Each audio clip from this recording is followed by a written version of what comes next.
la propriété intellectuelle contre la biodiversité, géopolitique de la diversité biologique, dans lequel Guy Castel a écrit. C'est pour ça qu'on a fait ce café politique à la base. Donc vous le trouvez ici, il y a toute une série de matériels des différentes organisations, vous pouvez aller vous servir. Donc les organisations, c'est le CETIM, il y a ATTAC, Unipolis, Climat et Justice Sociale, Solidarité et Unitaire. Je me suis installé en 83 dans le sud de la France, ça s'entend peut-être un peu, avec mon accent, comme producteur de vin, puis comme producteur de fromage de brebis. Et donc maintenant, bon, je suis aussi salarié de Réseau Sciences Paysannes, ce qui fait que ma ferme vit un peu toute seule. Alors, bon, je fais du fromage évidemment, parce que si je suis là, c'est que je ne peux pas le faire. J'ai des animaux en plein air.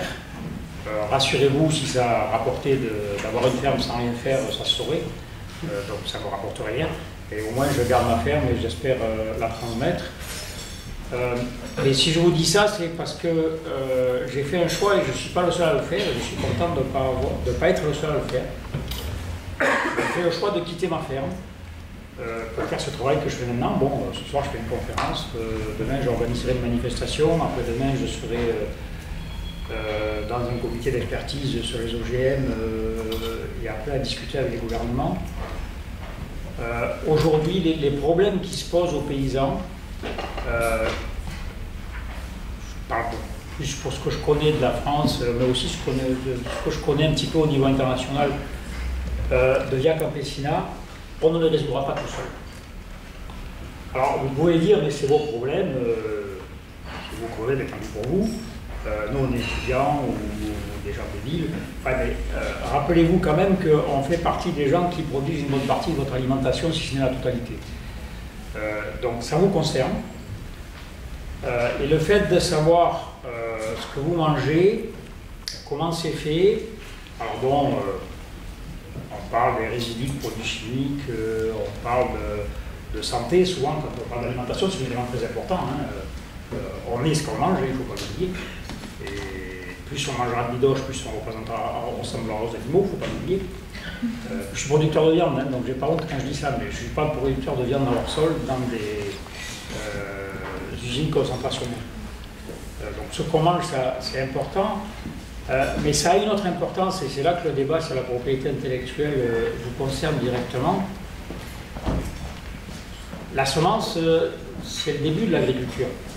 Je veux dire, si vous voulez manger des végétaux, il faut d'abord qu'on mette des graines en terre. Ou des boutures, hein, si c'est des arbres fruitiers ou de la vigne. Et si même vous voulez manger des animaux, il faut d'abord qu'on cultive pour qu'ils puissent se nourrir. Bon, moi j'ai des animaux avec un système pastoral, des plantes sauvages qui mangent, mais il faut quand même qu'il y ait des graines qui soient en terre pour que ces végétaux poussent. Et ce qu'on oublie souvent, ou ce qu'on ne sait pas, parce que personne ne vous le dit, on nous dit, bon, on améliore les plantes, on améliore les semences. Demain, il y aura, bon, on va les passer à 7 milliards, là, il n'y a pas longtemps. Manque de bol, ça n'a pas été la vie à Sarko, cette dernière, mais bon, heureusement pour nous. Mais bon, on est nombreux et on dit on va être encore plus nombreux, donc il faudra augmenter les rendements, il faudra produire plus. Oui, il faudra produire plus, mais pour produire plus, il faudra des graines. Et ce qu'on ne vous dit pas, c'est que de la nature de la graine dépend la nature de votre alimentation. C'est-à-dire que si vous avez des graines que je vais qualifier ce soir de semences industrielles, et vous comprendrez pourquoi, et vous aurez une alimentation industrielle. Alors nous, en France, la caricature, ça a été McDo, parce qu'on a fait de belles actions à démonter McDo, mais essayez de bouffer que du McDo. Certains d'entre vous ont peut-être vu ce film où on voit un Américain qui bouffe que du McDo. Il a tenu un peu moins de 2 mois, et il est temps qu'il s'arrête. Donc déjà, ça pose un problème. Mais c'est peut-être pas le problème essentiel, même s'il est important pour notre santé, c'est pas... Mais imaginez-vous qu'aujourd'hui, on arrive à un système où moins de 10 entreprises internationales, on appelle ça des entreprises transnationales ou multinationales, donc qui qui ne sont pas suisses, qui ne sont pas françaises, qui ne sont pas américaines, qui n'ont rien à foutre des États, détiennent la propriété de la majorité des graines qu'on peut planter. Et si vous n'êtes pas sage, vous n'aurez pas de graines. Si votre pays n'obéit pas aux souhaits économiques, aux politiques de telle transnationale, vous n'aurez pas de semences, donc vous ne mangerez pas. Donc là, on a un problème, c'est que si on veut manger et qu'on n'a pas du tout d'autonomie par rapport aux semences, qu'on est complètement dépendant de quelques transnationales, et bien on est dépendant pas que pour manger. Parce que s'il n'y a pas à manger dans un pays, c'est la révolution. Donc si vous voulez avoir un minimum de souveraineté, pas simplement alimentaire mais nationale, pouvoir prendre des décisions chez vous, ben, si toutes les semences appartiennent à une poignée de multinationales, ben, vous n'avez même plus de souveraineté politique. Ce n'est pas uniquement la souveraineté alimentaire qui se pose. Donc c'est ce que je vais essayer de vous expliquer. Alors ça, c'est ce qui fait peur. On y est, hein. Ne vous faites pas de soucis au niveau des constructions, des espèces de châteaux de cartes juridiques qui sont en train de monter sur la planète, on y est déjà. On n'a plus de souveraineté sur nos semences. Surtout nous dans les pays du Nord. Dans le Sud, ils en ont un petit peu plus. Mais en même temps, c'est un château de cartes. Et ça sera la deuxième partie de ce que je veux développer. C'est qu'on a entre nos mains tout ce qu'il faut pour que ça ne marche pas. La première chose qu'il faut bien comprendre, si on y croit, ça marche. Si on n'y croit pas, ça ne marche pas. Pourquoi je vous dis ça? Déjà, vous avez l'impression, nous, dans des pays comme les nôtres, les pays riches, aujourd'hui, quels sont les paysans qui font leurs semences? On peut dire que quasiment il n'y en a plus. On achète des semences sur le marché, donc on est dépendant des marchands de semences. Mais si on réfléchit au niveau de la planète, plus de la moitié de l'agriculture mondiale est ce qu'on appelle l'agriculture vivrière, qui est faite par des paysans qui n'ont pas d'argent, donc ils ne peuvent pas acheter de la semence, qui ne peuvent pas acheter les engrais qui vont avec, qui ne peuvent pas acheter les pesticides qui vont avec, donc ils sont bien obligés de faire leurs semences. Donc heureusement, ne prenez pas à l'envers ce que je vais vous dire, mais heureusement qu'il y a des pauvres sur la planète. Parce que les pauvres, ils ne peuvent pas acheter des saloperies. Et c'est vachement important de ne pas pouvoir acheter des saloperies. Parce que quand on ne peut pas acheter des saloperies industrielles, on est obligé de se démerder avec le monde vivant. Avec ce qui nous est donné gratuitement par la nature. Et ça, c'est la deuxième idée importante à comprendre. On vous dit, bon, une semence, elle a été améliorée, tu plantes cette semence, tu auras telle plante. Donc, quelque part, bon, il y a le code génétique de la plante qu'on a manipulé, etc. Et moi, j'ai mis ce code dans un ordinateur, je l'ai multiplié, après j'ai multiplié les cellules, ça a fait des plantes, et tu es sûr d'avoir ça dans ton champ. C'est un mensonge. Aujourd'hui encore. Je vais vous dire, attention, si on ne fait rien, ça ne sera plus un mensonge.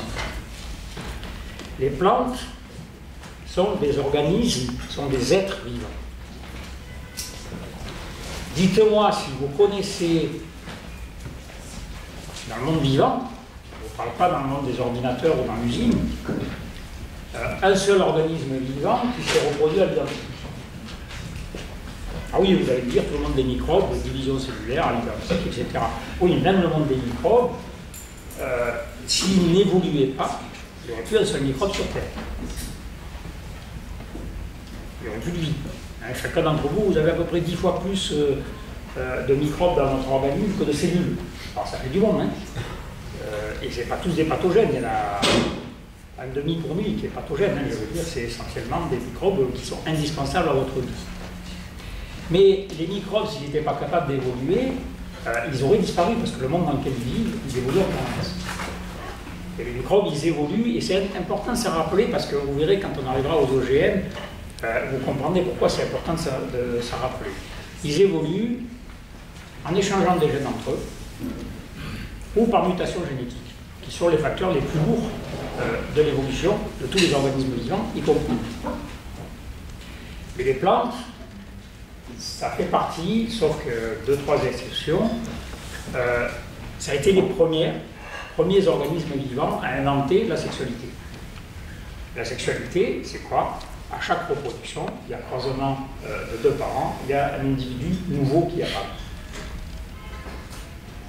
Et ces individus nouveaux, il n'y en a pas deux qui sont les mêmes.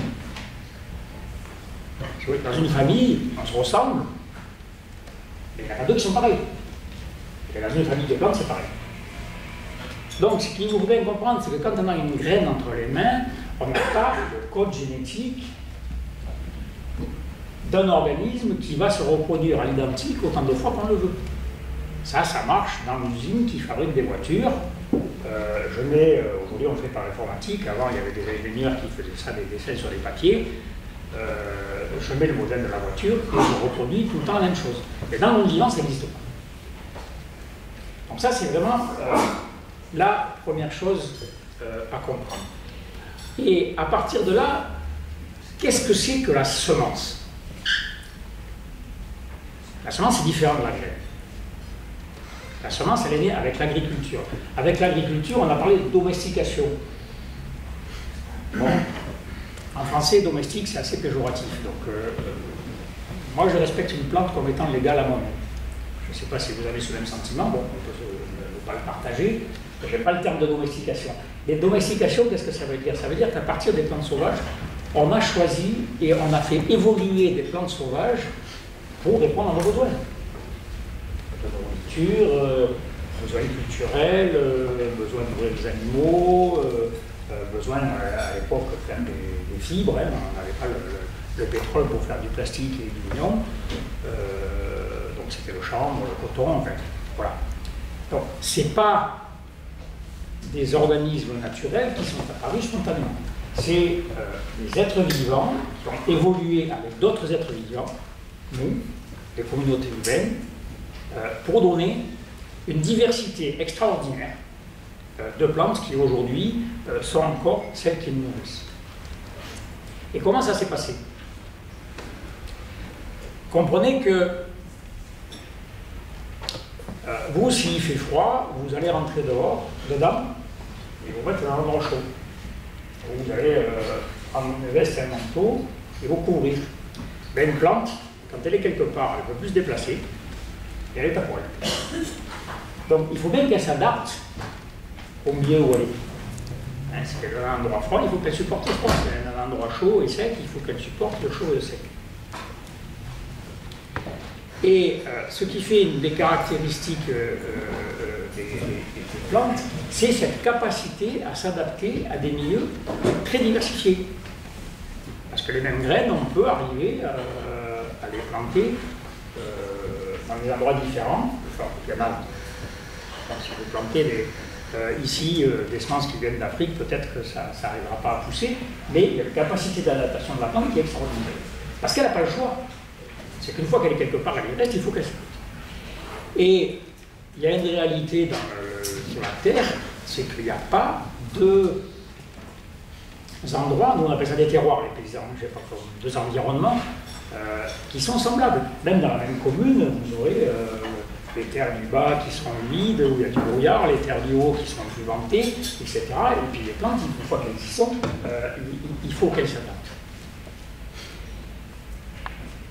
Et donc, voilà qu'on a deux facteurs d'évolution chez les plantes. C'est très important de comprendre que les plantes sont des êtres vivants qui évoluent en permanence, comme vous. Vous n'êtes pas les mêmes aujourd'hui que ce que vous étiez quand il y a 10 ans, et ce que vous serez dans 10 ans. Mais les plantes, elles évoluent pour s'adapter. Le premier facteur, c'est donc la sexualité. Et le deuxième facteur, c'est la capacité à s'adapter à un milieu qui n'est pas le sien. Et pour ça, les deux outils que les paysans ont utilisés, le premier, c'est l'évolution de la plante. La plante, pendant qu'elle vit, elle va échanger des gènes avec des virus, des fois c'est des insectes qui sont porteurs de ces gènes, donc son code génétique va évoluer. Elle va subir des stress qui vont provoquer des mutations génétiques son code génétique va évoluer. Et elle va transmettre à sa descendance cette évolution. Et le deuxième facteur avec lequel les paysans ont toujours travaillé, c'est la diversité des plantes. Pourquoi la diversité des plantes est importante? Je vous ai dit, chaque fois que je sème une graine, j'ai une plante différente de ses parents. Si toutes les graines étaient les mêmes, si toutes les plantes étaient les mêmes, si j'ai une maladie qui arrive, ou un pathogène qui arrive et que ma plante est sensible à cette maladie, j'ai plus de plante. Quand je sème, je ne sais pas si j'aurai une année sèche ou une année humide. Si je ne sème que des semences qui sont adaptées à l'humidité, que c'est une année sèche, je n'aurai pas de récolte. Donc le fait d'avoir la diversité est un facteur d'adaptation extraordinaire. Donc les deux outils sur lesquels les paysans ont travaillé pour créer cette diversité, c'est pas eux qui ont créé la diversité. La diversité, elle vient du fait que tout organisme vivant évolue et se multiplie en créant des organismes nouveaux. Et comment ils ont géré cette diversité? En choisissant, à chaque génération, une diversité d'individus, surtout pas le meilleur individu, une diversité d'individus qui étaient ceux qui étaient le plus adaptés à leur terroir, à leurs besoins, à leur souhait. Donc ça, quand je vous ai expliqué ça, je vous ai expliqué ce qu'on appelle les semences paysannes. Comment des dizaines et des dizaines de générations de paysans ont créé la totalité des plantes alimentaires qui nous nourrissent aujourd'hui. Et comment ils l'ont fait? En ressemant une partie de leur récolte dans leur champ, ce qui permet l'adaptation locale en permanence de leurs semences, à leur terroir et à leur climat, à leurs conditions de culture, à leurs besoins. Et en échangeant de manière régulière des quantités relativement réduites de semences pour renouveler la diversité de leurs semences. Pourquoi cet échange de graines est absolument indispensable? Si vous voulez, c'est pas si vous êtes des étudiants en biologie, là vous allez dire il raconte n'importe quoi. Et si vous croisez une plante toujours avec le même sol, avec le même terroir, ça fait de la consanguinité. Alors, c'est pas de la consanguinité au sens biologique du terme, mais vous allez tout le temps utiliser les mêmes caractères et vous allez perdre de la diversité. Et si un jour il y a un changement, vous ne pourrez pas vous adapter. Tandis que si vous rajoutez un petit peu de nouveau là-dedans, eh bien, ça va arriver à redévelopper de la diversité dans ce qu'on appelle le pool génétique des semences que vous avez, et vous allez garder cette capacité d'adaptation permanente. Parce que ça, c'est le souci du paysan, l'adaptation permanente de ces cultures à des environnements qui évoluent et il ne sait pas à l'avance comment ils vont évoluer. Donc, ressemer une partie de sa récolte et échanger des semences, c'est les deux outils essentiels des sélections paysannes. Et on est arrivé comme ça jusqu'il y a à peu près un siècle, où c'était la totalité de l'agriculture qui a évolué de cette manière. Et puis il y a un siècle, ce qui est arrivé, bon ça fait peut-être 2 siècles, hein, en France, après la Révolution française, ça a été la création du marché. C'est quelque chose de très nouveau, le marché. Je ne dis pas que le commerce, que les échanges, c'est quelque chose de nouveau, ça, il y en a toujours eu. Le marché, c'est quoi? Le marché libre. Je mets sur le marché, je mets à disposition de tout le monde une marchandise, et si ça correspond aux besoins des gens, je vais en vendre autant de fois qu'on m'en demande. Pour ça, quels ont été les 2 facteurs essentiels de création des marchés en Europe? Ça a été l'émergence des villes, parce qu'avant on avait affaire à ce qu'on appelle un marché local. Vous vous pointez tous les jours, vous faites des légumes sur le même marché local du village. Si vos légumes ils sont diversifiés, les clients sont contents. Si vous n'avez que des salades qui sont absolument toutes les mêmes, vous allez dire moi je ne vais pas manger des salades tous les jours et tout le temps les mêmes. Et si d'une semaine à l'autre vous avez des légumes qui sont différents, vos clients seront ravis. Et puis ils vont avoir besoin de manger en été des légumes frais, À l'automne, des légumes qui se conservent mieux. Les pommes, vous aurez les pommes à manger après maturation de 3 mois en ce qu'on appelle le frigo chez nous, hein, une cave, quoi. Celle-là, vous les mangez en hiver, puis vous avez les pommes qu'on mange de suite, puis vous avez les pommes à cuire. Il y a besoin de cette diversité pour avoir une alimentation régulière toute l'année. Le marché, c'est l'inverse. Le marché global, plus vous proposez la même chose, et le moins cher possible, plus on vous l'achète. Et ça a transformé complètement la manière de travailler des paysans. Le deuxième facteur, c'est quand même intéressant de le savoir parce que l'histoire de l'agriculture moderne est très, très, très liée au complexe militaire. Le deuxième facteur de création du marché pour l'agriculture, ça a été les armées napoléoniennes. Rendez-vous les quantités de pain et de vin qu'il fallait pour les armées napoléoniennes. Je ne faisais plus une diversité de blé pour avoir un peu de galette, un peu de pain et tas toute l'année. J'avais tout d'un coup quelqu'un qui m'achetait des bateaux, à l'époque c'était des charrettes entières de blé, tous les mêmes. Donc à partir du moment où, au lieu de faire une nourriture la plus diversifiée possible, qui me permette de me nourrir toute l'année, donc tout le temps quelque chose de différent, plus je fais la même chose, plus j'en vends, et moins je le fais cher, plus j'en vends, je vais travailler différemment. Je vais prendre la plus belle plante de mon champ et je vais dire, celle-là, si elle est belle, je vais la multiplier. Et automatiquement, l'an prochain, j'aurai de nouveau des belles plantes et là, je vais produire beaucoup, je vais vendre beaucoup. Et si une plante, c'est la plus belle plante de mon champ, d'abord, c'est la plus belle plante de mon champ parce que j'ai certainement le plus beau champ, la meilleure terre. Et puis en plus, c'est que c'est dans l'endroit où la terre est la plus riche. Mais si je la multiplie pour la semer ailleurs, ça vous posait peut-être un problème parce qu'elle est adaptée à cet endroit-là. Et en plus, le plus bel endroit de mon champ cette année, c'est pas nécessairement le plus beau l'an prochain. C'est un champ en pente. Les années pluvieuses, les plus belles plantes, elles sont en haut. Donc c'est plus sec. Les années sèches, les plus belles plantes, elles sont en bas. Donc on voit bien que si je veux multiplier à l'identique le même individu, la suite de la phrase c'est éradiquer les hors types. Je ne sais pas si ça vous rappelle quelque chose. Multiplier à l'identique l'individu élite et éradiquer les hors types. Enfin, les gens de ma génération, ça me rappelle quelque chose. C'était ce qu'on a fait avec l'école de camp de concentration pendant la Deuxième Guerre mondiale. Oui, c'est la même philosophie, c'est la philosophie eugéniste que je suis en train de vous expliquer. C'est là-dessus qu'on a bâti l'agriculture. Mais à partir de là, il s'est posé un problème. C'est que l'individu élite que je vais multiplier à l'identique, à chaque fois que je multiplie, se différencie, donc j'éradique leur type et je ne garde que les types qui ressemblent à l'élite. Il naît un individu élite parce qu'il est adapté cette année-là à l'environnement. Donc là, j'ai un gros problème. Mais le problème, j'ai une solution immédiate.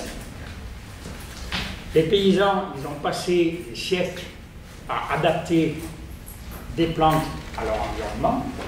Et là, comme je veux multiplier l'individu élite, il me faut adapter l'environnement à la plante. Ça tombe bien.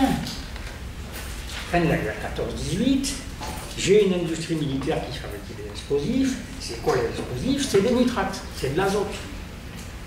Je vais mettre des nitrates dans le sol. Je vais mettre de l'engrais chimique dans le sol. Et je vais nourrir mes plantes avec l'engrais chimique. Et donc, je vais quoi faire?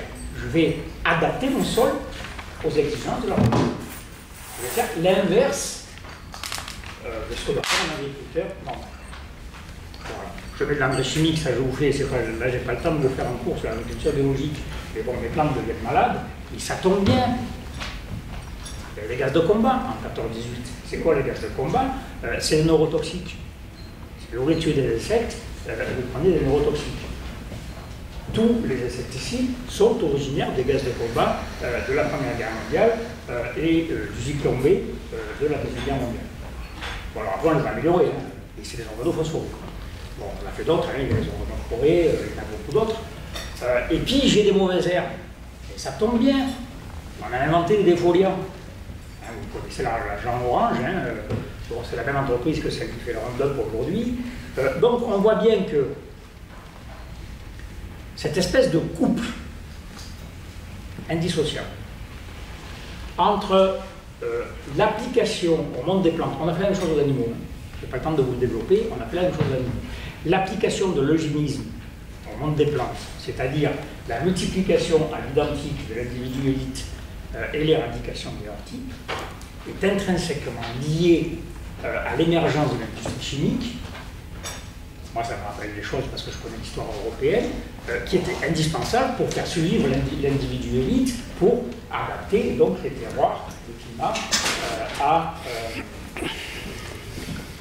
ces individus élites.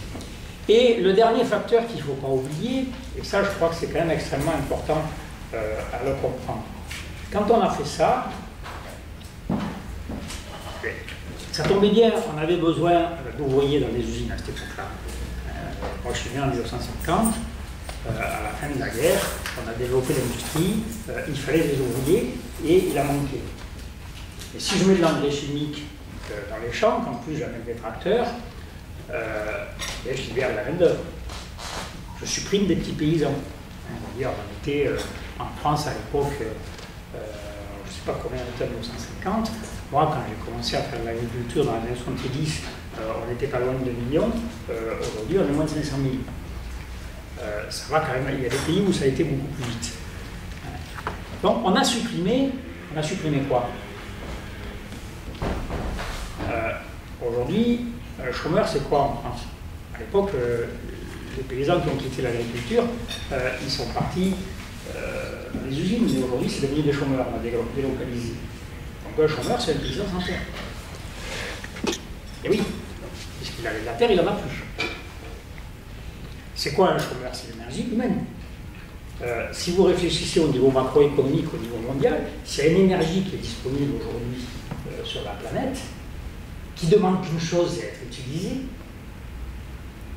c'est bien le travail.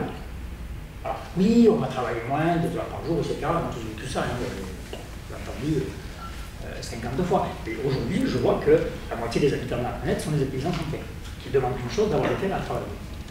Et donc, de mettre leur énergie humaine à disposition de l'agriculture, du sol, de la production de nourriture. Et on a remplacé par quoi cette énergie humaine? Pas pétrole. L'engrais chimique, c'est quoi?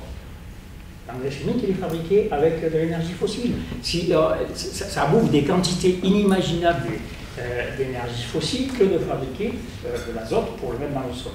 Donc, l'adaptation, la diversité des terroirs aux individus élites que sont nos plantes, de l'amélioration des plantes, c'est tout simplement l'adaptation à la pétrochimie. La chimie pour les herbicides et les insecticides, et le pétrole pour les nitrates, pour les engrais. Donc je pense que c'est important d'avoir cette image, parce que cette image, elle va vous faire comprendre ce que c'est que la propriété intellectuelle. La propriété intellectuelle pour les plantes, ça pose un gros problème. Je dépose un brevet sur une bagnole, ben, le mec qui fabrique une bagnole identique à la mienne, je lui dis, coucou, tu fais une contrefaçon, tu me dois des thunes. C'est à comprendre. Les plantes, c'est emmerdant, parce que quand elles se reproduisent, elles changent. Donc là, j'ai quand même un petit problème. Comment je vais pouvoir faire pour déposer un droit de propriété sur un truc qui change tout le temps, si je ne peux pas le différencier du truc qui est protégé par un autre droit de propriété ou qui est protégé par un autre droit de propriété, dans la mesure où lui aussi il change, au bout d'un moment, on ne peut plus distinguer les uns des autres. Donc, à partir de là, le premier outil de propriété intellectuelle qu'on a inventé pour les plantes, ça a été le catalogue. Le catalogue des semences a été inventé en France, généralisé à l'Europe. C'est quoi le catalogue? C'est l'identification de la marchandise. À partir du moment où je vends sur le marché libre, celui qui achète ne me connaît pas. Dans les échanges de semences entre paysans, on n'a pas à faire au marché. Moi, je ne vais pas prendre une semence sur n'importe qui.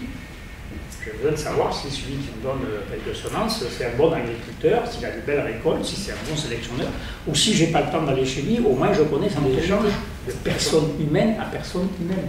Ce sont des échanges qui touchent des individus, des personnes. Le marché, il est anonyme. Donc il y a un besoin d'identification de la marchandise totalement en dehors de son lien avec une personne ou avec une communauté humaine. Alors que tous les échanges de semences entre paysans se font à partir d'abord de la connaissance des personnes et des communautés humaines qui ont sélectionné les variétés locales. Donc là, il y a un petit problème. Comment je fais pour identifier un truc qui change tout le temps? Eh bien, je lui demande de ne pas changer. Voilà. Et donc, le catalogue, on a dit, la semence ne peut être commercialisée que si elle appartient à une variété dont les caractères morphologiques, la forme des feuilles, la longueur de l'épi, la couleur, etc., sont homogènes et sont stables. Parce que sinon, je ne peux pas les différencier les uns des autres. Si je veux que le marché fonctionne, il faut que je puisse distinguer les marchandises individuelles. Donc là, c'est quand même, ça pose un problème parce que la forme des plantes, la couleur, la longueur des racines, etc., c'est quoi? Ceux qui ont fait un petit peu de biologie ou d'agronomie, on distingue ce qui est le génotype de ce qui est le phénotype. Le génotype, bon, c'est le génome, c'est ce qu'on ne voit pas. Le phénotype, c'est ce qu'on voit. C'est justement la forme de la plante. Et bien la forme de la plante, c'est la manière dont la plante exprime son adaptation à un environnement. Ce qui veut dire que la même plante, si je la change d'environnement, elle change de forme. Et ça, faites-le, vous le constaterez vite, que si vous changez de plante d'un endroit, il y aura toujours un caractère phénotypique, morphologique qui va changer. Donc, si je veux avoir dans un champ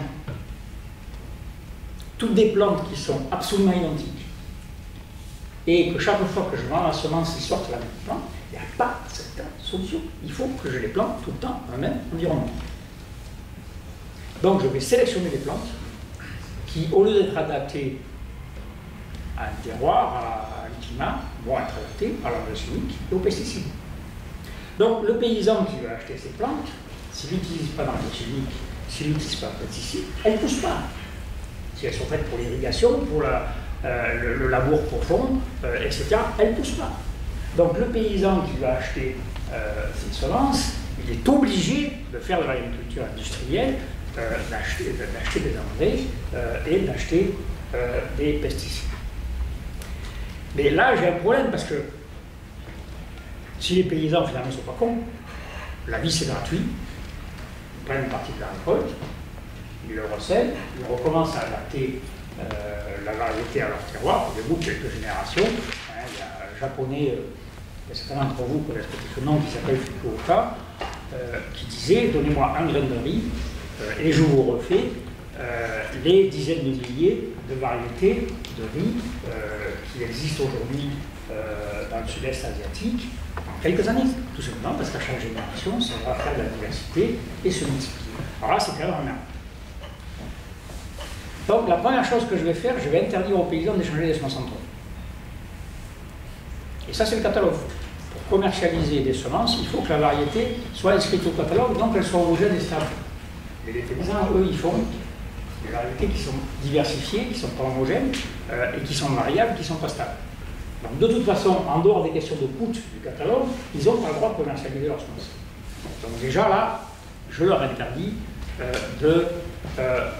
échanger leurs semences. Et à partir de là, bon, comme je subventionne l'engrais, toutes les révolutions vertes sont faites comme ça, je subventionne les semences améliorées, et en plus je lui achète sa récolte parce que je veux qu'elle soit complètement homogène, et bon, en plus pour la mécanisation, j'ai adapté les plantes aux machines, il va acheter les semences industrielles, et petit à petit, à la mesure où ils ne peuvent plus échanger leurs semences entre eux, ils vont abandonner leurs semences. Donc ça, c'est la première étape de la propriété industrielle. Deuxième étape, 1961, le certificat d'obtention végétale. Qu'est-ce qui se passe en 1961?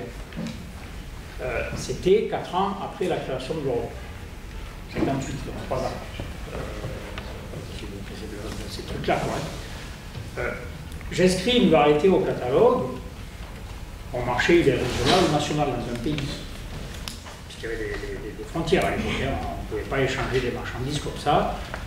Bon, s'il y a un concurrent qui s'amuse à prendre ma variété et à la vendre, moi je suis installé sur le marché, je peux l'empêcher. Mais à partir du moment où le marché s'élargit, et ça s'est passé surtout entre la France et l'Allemagne, un semencier français ne pouvait pas aller faire la police en Allemagne. Et un semencier allemand ne pouvait pas venir faire la police en France. Donc à partir de là, ils ont dit il faut que j'ai un outil plus efficace pour empêcher mes concurrents de reprendre ma variété, de la multiplier et de vendre des semences. Donc le certificat d'obtention végétale, c'est quoi? Je prends les mêmes caractères que le catalogue, les caractères morphologiques, la forme de la plante, la couleur, tous ces trucs-là, il y a à peu près 90, c'est quand même un ensemble assez complexe. Je dépose un titre de propriété et à partir de là, toute personne qui veut vendre des semences de ma variété sur lequel j'ai déposé un certificat d'obtention végétale, donc le titre de propriété, il doit me demander l'autorisation et me payer le droit de licence. Donc là, il régule la concurrence entre eux. Bon, nous les paysans à cette époque-là, on s'en fout, ils ne viennent pas nous faire chier, on peut continuer à ressemer notre récolte. Ça a duré jusqu'en 91. Bon, il y a eu des tentatives d'interdire les semences de ferme dans pas mal de pays. Donc la semence de ferme, c'est quand l'agriculteur recèle une partie de sa récolte. C'est vrai que s'il recèle une partie de sa récolte, il n'avait pas de semences. Pour le semencier qui vend des semences, c'est quand même une perte. En plus, s'il recèle une partie de sa récolte, il peut adapter localement, donc il va acheter moins d'engrais, moins de pesticides. Donc, pour l'industrie chimique qui possède l'industrie des semences, c'est relativement emmerdant aussi. En 91, qu'est-ce qui est arrivé? Eh bien, il est arrivé les premiers OGM. Alors, ce n'est pas le fait que ce soit la transgénèse, le facteur nouveau. Le facteur nouveau, c'est que dans la semence que vend l'industriel quand il vend un OGM, il y a un gène qui est protégé par un brevet. Et la protection du brevet s'étend à toutes les plantes dans lesquelles le gène est présent. Pour la réglementation européenne, il faut en plus qu'il exprime la fonction pour laquelle il est protégé. Et ça amène un outil extraordinaire. C'est que le propriétaire du brevet, en 24 heures, il sait si son gène est présent dans le champ d'un paysan. Ça s'appelle le séquençage génétique ou le marquage moléculaire. Alors que le propriétaire d'un certificat d'obtention végétale, sur des caractères qui évoluent chaque fois que l'agriculteur recèle sa récolte, comment il peut faire pour reconnaître que c'est sa variété et pas celle du paysan ou celle du concurrent qui est dans le champ du paysan? Il ne peut pas. Donc il ne peut pas dire le paysan reproduit ma propriété intellectuelle, fait une contrefaçon. Mais le propriétaire du brevet, lui, il peut dire le paysan fait une contrefaçon. Parce que le gène, lui, on le retrouve. Pendant au moins 10-15 générations, alors après il peut disparaître, mais pendant pas mal de générations, on le retrouve. On le retrouve même quand il va par pollinisation ou avec les abeilles ou par des graines qui se déversent dans le champ, contaminer la semence du paysan. Ce qui est arrivé à Cassis Schmeiser au Canada, hein, vous connaissez tous l'histoire, hein, troisième génération de paysans qui font toutes leurs semences de colza, du colza transgénique partout au Canada. Un camion de colza transgénique se renverse sur le bord de sa propriété. L'année d'après, il se retrouve avec des gènes de Monsanto dans ses cultures. Résultat, il a perdu tous ses procès parce qu'il n'a pas payé de droit de licence. Il a été ruiné. Alors, je vais vous donner tout de suite quand même une petite note d'optimisme. Il a 75 balais, je crois, maintenant, Percy Schmeiser. Il n'est plus agriculteur, mais sa femme, elle a encore une quinzaine d'hectares où elle fait entre du colza, et elle s'est retrouvée avec du colza transgénique de Monsanto. Ça, c'est important de bien le comprendre. Elle a dit à Monsanto, eh bien, attends, tu viens sortir ta propriété de chez moi. Elle est rentrée par effraction. Moi, je ne l'ai pas acheté. Ah, Monsanto, il n'a pas répondu. Elle a foutu Monsanto au tribunal. Et là, Monsanto, il a dit, bon, mais je te paye, mais tu n'en parles pas. Le Percy Schmeiser, qui a été ruiné, il fait le tour de la planète pour raconter que les OGM, c'est de la scoperie, il n'a pas s'incliné devant Monsanto. Il a dit non. Mais une heure après, Monsanto a payé. Une heure avant le procès, Monsanto a payé.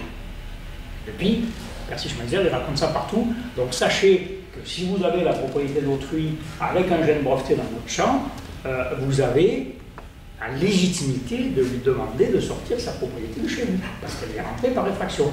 Donc ça c'est quand même intéressant, parce que ça montre bien que c'est un petit peu le château de cartes dans l'histoire. Ça ne marche que si on y croit. Si on n'y croit pas, et Percy Schmeitzer il n'y a pas cru, il a perdu son premier procès, il a gagné le deuxième. Bon, je reviens à mon histoire. Donc celui qui a un brevet, lui il peut interdire les semences de ferme. Celui qui a les certificats d'obtention végétale, dit ben là il y a une distorsion de concurrence insupportable. Je perds l'argent des semences de ferme. Je perds l'argent des semences que font les autres. Donc, ils sont persuadés que c'est une perte pour eux. Ils le disent dans les journaux, etc. Je perds l'argent des semences de ferme alors que Monsanto ne le perd pas. Donc il faut que je récupère. Donc on va forcer les paysans à payer les royalties sur les semences de ferme. Et ça c'est une convention donc, de l'Union pour la protection des obtentions végétales, ici à Genève, qui s'est traduit par un règlement européen en 1994. La semence de ferme est une contrefaçon de la semence industrielle. Et donc, elle est interdite ou autorisée, bon en Europe c'est 21 espèces, à condition de payer des royalties. Mais là, ils sont toujours emmerdés, parce que pour forcer le paysan à pouvoir payer des royalties, il faut qu'ils aient une preuve. Et ceux qui ont mis un gène breveté dans la variété protégée par la théorie, eux, ils ont la preuve. Mais ceux qui ne l'ont pas mis, ils sont comme des cons, ils sont comme avant, même disait noir pour eux, ils n'encaissent pas leur royalties. Alors les OGM, c'est génial. J'ai la preuve, puisque j'ai un gène breveté, un transgène, il est connu de tout le monde, c'est étiqueté, etc. Mais c'est con, les Européens, ils ne veulent pas d'OGM. Comment je vais faire? Pas grave. Aujourd'hui, sachez que la transgénèse, c'est une antiquité. C'est le néolithique. Au niveau de la biologie moléculaire, aujourd'hui, on fait beaucoup mieux. On fait beaucoup mieux avec une autre technique qui s'appelle la mutagénèse. La mutagénèse, c'est quoi? Je vais balancer un produit chimique ou des rayons ionisants sur des cellules de plantes et il va y avoir des mutations génétiques. Et puis, bon, si j'ai du bol, j'en aurai une intéressante qui va apparaître, une résistance à un herbicide, comme par hasard, plus de telle protéine, une protéine insecticide, comme par hasard. Alors, le problème, cette technique elle est vieille, hein, elle date des années, la fin des années 50. Hein, en France, c'est à côté de Cadarache. Hein, les premiers trucs nucléaires qu'ils ont fait les premières plantes mutées. Hein, donc, ils plantaient les endives à côté de Cadarache et là, ils faisaient muter la plante entière. C'était vraiment l'antiquité. Bon, maintenant, on sait faire une plante avec une seule cellule, on la multiplie, on fait une plante, donc c'est plus simple de faire muter des cellules, mais surtout, c'est pas aléatoire ce truc. Et on a deux outils maintenant qui sont apparus dans les années 90. Le premier outil, c'est le marquage moléculaire. Avant, quand je faisais muter des cellules, il fallait que je fasse, je faisais muter 10 000 cellules, 10 000 multiplications cellulaires pour faire 10 000 plantes, les faire pousser 5-6 générations avant de voir si on avait une intéressante. Le rendement industriel, il est faible. Aujourd'hui, en 48 heures, par marquage moléculaire, je sais s'il y a le gène qui m'intéresse, qui est dans une seule de mes 10 000 cellules. Donc là, je gagne du temps. Deuxième outil extrêmement performant, c'est ce qu'on appelle la mutagénèse dirigée. Alors, je vous passe les techniques, je peux vous donner des noms, c'est oligonucléotide ou doigt de zinc. Je peux choisir le gène que je vais faire muter. Donc là, j'ai plus rien d'aléatoire. Ça coûte 3 fois moins cher que la transgénèse. Et génial, en 1990, quand on a écrit la première réglementation européenne sur les OGM, on a dit, oui, les plantes mutées, c'est des OGM, mais la réglementation ne s'applique pas aux plantes mutées. Donc, le consommateur, il ne sait rien, il l'achète. Le paysan, il ne sait même pas qu'il y a un brevet dans son champ. Donc, le jour où je voudrais le coincer pour qu'il paye ses royalties, je le coincerai comme je veux. Et encore pire, le sélectionneur qui va utiliser ma variété, il ne sait pas qu'il y a un brevet dedans. Il va la croiser avec une autre pour faire une nouvelle variété, mais quand il va la mettre sur le marché, oh, il y a un brevet, là, tout le dessous. Et c'est comme ça que ça se passe. Et le résultat de cette histoire, c'est qu'on avait une industrie des semences avec beaucoup de PME, petites et moyennes entreprises assez diversifiées, avec cette espèce de concentration des brevets entre celui qui a le plus gros portefeuille de brevets, ils tiennent tout. Et donc aujourd'hui, on est effectivement à ce que je vous disais tout à l'heure, des moins de 10 multinationales qui détiennent. Monsanto, il dépose plein de brevets sur ce qu'on appelle les chaînes climat, ce qui permettra de s'adapter au changement climatique demain. Et ils détiennent tous les brevets sur toutes les plantes, donc ils détiennent votre souveraineté politique autant que votre souveraineté alimentaire. Le dernier élément, et je m'arrêterai là parce que je crois que j'ai dépassé déjà de 5 minutes, qui est important à comprendre parce que là, bon, la transgénèse, les plantes mutées, les produits chimiques, bon, c'est des dégâts environnementaux, je ne vais pas vous les expliquer, vous en avez entendu parler. On crée aussi un bordel biologique, passez-moi l'expression, extraordinaire. Quand on fait des OGM, on utilise quoi? On utilise un vecteur qui est un vecteur bactérien, Agrobacterium multifaciens. C'est une bactérie qui crée des cancers sur les plantes, mais qui est très bonne pour faire passer des informations génétiques à une plante. On met ça partout, dans tous les champs. On a l'élément de cette bactérie qui est une information pour créer des cancers dans les plantes, qui est dans toutes les plantes transgéniques. Ça commence à faire des surfaces. Et puis on utilise quoi pour arriver à faire pénétrer, à faire accepter un génome, un gène étranger. On appelle ça un promoteur. C'est ce qui, parce que le génome, lui, vous lui foutez un gène étranger, il le refuse, il le balance, il ne l'exprimera jamais. Donc on met un promoteur pour que le transgène s'exprime. Ce promoteur, il vient d'un virus. C'est un virus de maladie, c'est la mosaïque du chou-fleur. Donc on est en train, c'est quoi les virus? Les virus, ce sont des, ça fait partie du monde microbien, ils sont incapables de se développer tout seuls, ils ne peuvent se développer qu'à l'intérieur d'une autre cellule. Et ce sont les organismes vivants les plus doués, si vous voulez, les plus performants pour faire des échanges génétiques. Notamment les rétrovirus qui vous font intégrer de nouvelles informations génétiques dans votre génome. Donc on est en train de mettre ça dans toutes les plantes. Nous, on bouffe un peu. Alors, moi, je ne vais pas vous faire un cours de génétique moléculaire, mais aujourd'hui, on sait que, y compris dans sport, c'est de fabriquer des plantes entières avec des graines artificielles. Pour aujourd'hui, comment ils font pour fabriquer des graines? Ils se servent de graines. Pour fabriquer une plante nouvelle, ils se servent de plantes qui existent déjà, d'organismes vivants qui, à l'origine, étaient naturels. Et pour arriver à faire ça, ils ont ramassé toutes les graines qui étaient dans les champs des paysans au fur et à mesure qu'ils les ont fait disparaître pour les remplacer dans les leurs, par leurs semences. Ils les ont mis dans des collections, dans des banques de gènes. Tous les 10 ans, ils les ressortent pour qu'elles puissent continuer à germer, parce que si elles ne germent pas, ils ne peuvent pas fabriquer leurs semences. Eh bien, aujourd'hui, qu'est-ce qu'ils font? On voit qu'ils sont en train de fabriquer des nouvelles banques de semences. Alors, on a peut-être entendu parler de l'arche nouée des semences, à Svalbard, en Norvège. Ils sont en train de s'en construire une deuxième en Corée. Là, ils mettent toutes les semences de la planète entière. Ils ne vont pas renouveler leur capacité de germination. C'est-à-dire que d'ici 20 ans pour les premières, 50 ans au siècle, elles ne vont plus germer. À quoi ça sert? Je ne germe plus, je ne pourrais plus faire des semences avec. Mais si. Parce qu'une graine morte, je peux séquencer son génome. Et moi, pour fabriquer des gènes synthétiques, la séquence du génome d'une graine morte me suffit. Donc on voit qu'aujourd'hui, le plan industriel, qui à mon avis ne marchera pas, c'est le château de cartes qui ne marchera pas plus que le brevet chez Persis Manger, c'est de faire disparaître de la planète toutes les graines paysannes, toutes les semences paysannes, de les laisser mourir pour les remplacer par des semences fabriquées à partir de gènes synthétiques. Ça s'appelle la biologie synthétique. Alors c'est peut-être un petit peu compliqué que de mettre des gènes les uns à côté des autres, hein. Il faut aussi faire des réseaux. Bon, ça c'est d'autres éléments. Donc ça, c'est pour vous faire peur. Bon. Pour vous rassurer, je vous ai expliqué au début comment marchait la vie, comment les paysans ils ont fait. Je vous rappelle que la moitié des paysans sur la planète, ils font encore leurs semences parce qu'ils n'ont pas d'argent pour en acheter.